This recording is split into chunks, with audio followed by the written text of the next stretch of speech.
3. Nabi Muhammad SAW.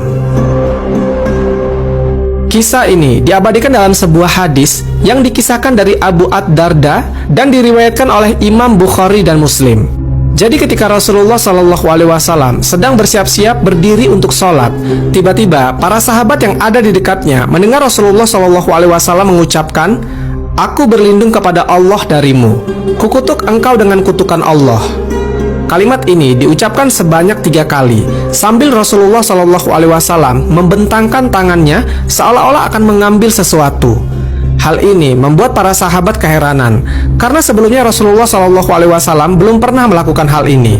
Hingga salah satu dari para sahabat kemudian memberanikan dirinya untuk bertanya kepada Rasulullah SAW, "Ya Rasulullah, sungguh kami mendengar engkau berkata sesuatu di dalam sholat yang belum pernah kudengar engkau mengucapkan itu sebelumnya.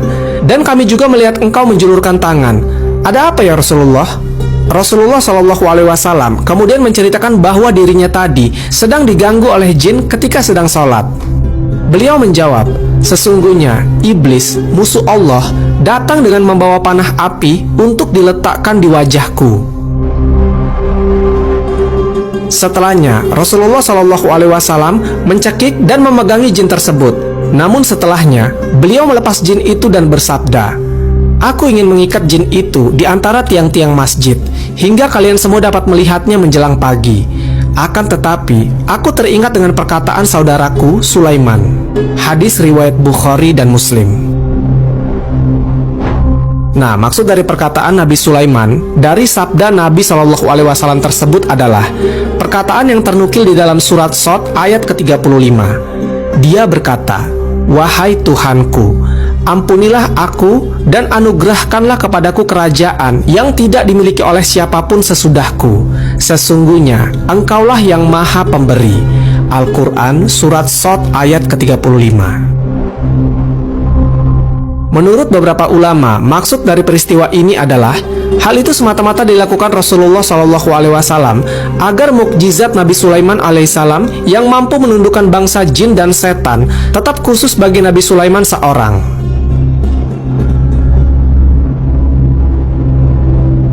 4. Ammar bin Yasir.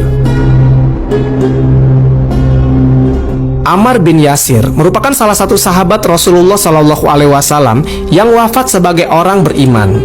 Beliau dan keluarganya juga dijamin masuk surga. Jadi pada suatu waktu, ketika Rasulullah SAW dan para sahabat sedang dalam sebuah perjalanan, Rasulullah SAW berkata pada Ammar bin Yasir, "Ya Ammar, pergilah engkau untuk mengambil air untuk minuman kita." Ammar pun dengan segera pergi keliling mencari sumber air terdekat. Namun di tengah perjalanan, dia dihadang oleh seorang budak yang berkulit hitam yang sengaja menghalang-halangi jalannya. Maka singkat cerita, terjadilah perkelahian di antara keduanya. Dan dalam perkelahian yang sengit itu, Ammar berhasil membanting budak berkulit hitam itu. Dan menurut beberapa riwayat, Ammar menghantam hidung budak itu dengan batu. Setelah tersungkur ke tanah, budak itu berkata kepada Ammar, "Ampun, mohon lepaskanlah aku. Aku berjanji tidak akan menghalangi jalanmu lagi." Ammar pun kemudian melanjutkan perjalanan. Namun lagi-lagi, ada budak lainnya yang menghalang-halangi jalannya Ammar.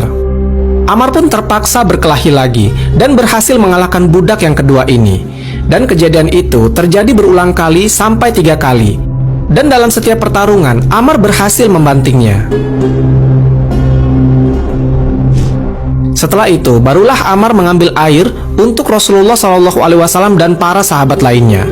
Kejadian ini kemudian diceritakan kepada Rasulullah SAW. Kemudian Rasulullah SAW mengatakan kepada para sahabat, "Sesungguhnya setan telah menghalangi Ammar dari mengambil air dalam bentuk seperti budak yang berkulit hitam.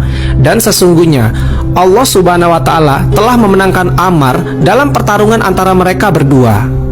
Setelah mendengar keterangan itu dari Nabi SAW, beberapa sahabat lainnya menemui Ammar kemudian bertanya, "Wahai Ammar, sungguh beruntungnya engkau." Kemudian Ammar berkata, "Demi Allah, kalaulah aku tahu itu adalah jin atau setan, pasti sudah kubunuh tadi. Tadi itu aku hanya ingin menggigit hidungnya, tapi tidak jadi, lantaran baunya amatlah busuk."